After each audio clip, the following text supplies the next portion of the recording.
நிறைவாழ்வு AG சபை வழங்கும் morning மன்னாவிற்கு உங்களை அன்போடு வரவேற்கிறோம். கர்த்தருடைய பரிசுத்த நாமம் மகிமைப்படுவதாக. இந்த நாளிலே உங்களை சந்திப்பதில் மிகுந்த சந்தோஷம். என கண்பான தேடு பிள்ளைகளே, நாளிலே கர்த்தர் உங்க பேரை பெருமைப்படுத்துவார். எங்கெல்லாம் உங்க பேரு ரொம்ப டேமேஜ் ஆகி, ரொம்ப நாஸ்தி ஆகி, உங்க பேரை ரொம்ப கெடுத்திருக்கிறாங்களோ அந்த இடத்துல கர்த்தர் உங்க பேரை பெருமைப்படுத்துவார். அது மட்டும் இல்லைங்க, உங்க குடும்பத்துடைய பேரையும் உங்க பிள்ளைகளுடைய பேரையும் கர்த்தர் நிச்சயமா பெருமைப்படுத்துவார். ஒரு வசனத்தை வாசிக்கிறேன் பாருங்கள்.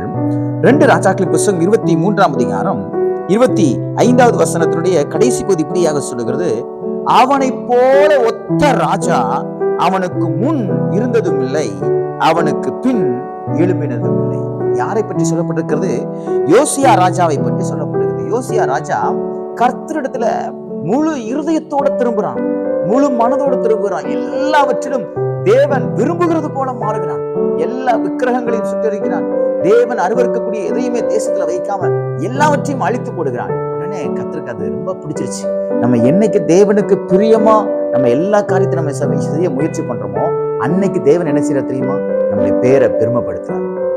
அவனுக்கு ஒத்த ராஜா அவனுக்கு முன் இருந்ததும் இல்லை, அவனுக்கு பின் வருவதும் இல்லை என்று கர்த்தர் சொல்லியிருக்கார். எப்படிப்பட்ட ஒரு பேர் புகழ் பார்த்தீங்களா? யோசியாவை பற்றி வேதம் சொல்லுகிறது. இதே போல கர்த்தர் உங்க பேரை பெருமைப்படுத்துவார். நிச்சயமா சொல்றேன், உங்க வேலை ஸ்தலத்துல உங்க பேரை பெருமைப்படுத்துவார். உங்க குடும்பத்துல கர்த்தர் உங்க பேரை பெருமைப்படுத்துவார். நீங்க உங்க பேர்னால நிறைய அசிங்கப்பட்டிருக்கலாம், நிறைய அவமானப்பட்டிருக்கலாம், நிறைய தவறுகள் நீங்க செஞ்சது நிமித்தமா உங்களை ரொம்ப வெறுத்திருக்கலாம். ஆனா இப்ப நீங்க மனம் மாறி இருக்கீங்க, இப்ப நீங்க மனம் திரும்பி இருக்கீங்க. இயேசு கிறிஸ்துவோட சொந்த ரட்சகரை நீங்க ஏற்றுக்கொண்டிருக்கீங்க. அவருடைய பிள்ளையா வாழ்றபடினாலே கர்த்தர் உங்களை போல ஒருத்தர் இல்லை என்கிற அளவிற்கு தேவன் உங்களுடைய பெயரை கர்த்தர் நாளில் உயர்த்த போகிறார். உண்மையா சொல்றேன், விசுவாசிங்க. எப்படி யோசியாவை பற்றி வேதம் இவ்வளவு அழகாக அவனை உயர்த்தி பேசுகிறதோ அதே உயர்வுகள் உங்களை தேடி வரும். யோசியாவை போல தேவன் அருவருக்கக்கூடிய எந்த காரியமும் உங்க இருதயத்துக்குள்ள வருவதற்கு இடம் கொடுக்காதீங்க.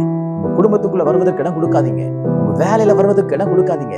உங்க படிப்புல வர்றதுக்கு இடம் கொடுக்காதீங்க. அப்பொழுது கர்த்தர் உங்க பேரையும் இப்படி சொல்லுவார்: உங்களை போல ஒரு மனுஷன் இதுக்கு முன்னாடி இருந்ததும் இல்லை, இனி வரப்போவதும் இல்லை என்கிற ஒரு பெரிய ஆசீர்வாதத்தை உங்களுக்கு தருவார். நிச்சயமாய் தருவார். இந்த நாளை நீங்க எதிர்பார்த்து கொண்டிருங்க. இந்த நாள்ல அநேக காரியங்களை கர்த்தர் செய்வார். உங்க பிள்ளைகளுடைய காரியங்களை கர்த்தர் செய்வார். வேலை காரியங்களை செய்வார். நிச்சயமா சொல்றேன், நீங்க செய்கிற ஒவ்வொரு காரியத்திற்கும் ஏற்ற பலனை அடைகிற நாளாக தேவன் மாற்றி கொடுப்பாராக. இந்த நாள் உங்க பேரை கர்த்தர் பெருமைப்படுத்துகிற நாளாய், உங்க குடும்பத்துடைய பேரை பெருமைப்படுத்துகிற நாளாய், வேலையுடைய பேரை பெருமைப்படுத்துகிற நாளாய் தேவன் மாற்றி கொடுப்பாராக. God bless you.